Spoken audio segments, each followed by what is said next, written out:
fiction.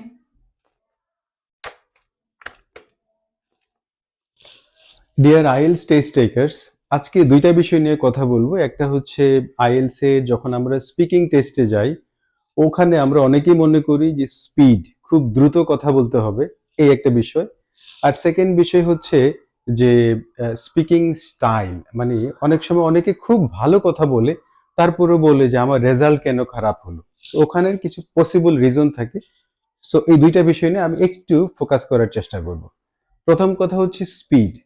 ভাই, speed যে বিষয়, স্পিডটা হচ্ছে কি একটা মানুষের ন্যাচারাল ওয়ে অফ টকিং। কেউ যদি বাংলায় খুব দ্রুত কথা বলে, স্বাভাবিক সে ইংলিশটা দ্রুতই বলবে। এখন কেউ যদি, সে ফর এক্সাম্পল আমি তাড়াতাড়ি কথা বলতেই পারি না, বাট মানে তাড়াতাড়ি কথা বলতে না পারলেও কি আইএলসে 8 বা 8.5 বা 9 তো পাচ্ছে অনেকে, but they are not fast speaker. আপনারা হয়তো বা অনেকেই জানেন যে হচ্ছে কেইথ স্পিকিং একাডেমি। সো ওইটার যে মানে আইএলস এর যিনি ইনস্ট্রাক্টর, উনি তো খুব স্লো কথা বলে।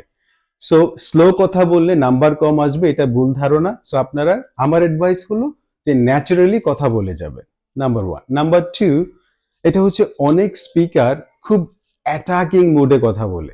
মানে আপনি এরকম ভাবে কথা বলতেছেন, মনে হচ্ছে যে আপনি আইএলস এক্সামিনারের চেয়ে বেশি জানেন। সো আপনি তো ওনাকে আসলে ইনফেরিয়রিটি কমপ্লেক্সে ভোগাচ্ছেন। সো আরেকজনকে আসলে ছোট করে আপনি বেশি নাম্বার পাবেন না। সো আইএলস এক্সামিনারকে আপনি ডিউ রেসপেক্ট দিবেন, তাহলে আপনার নাম্বারটা ভালো হওয়ার সম্ভাবনাটা অনেক বেশি। সো এই দুইটা বিষয় খেয়াল রাখবেন প্লিজ। Thank you.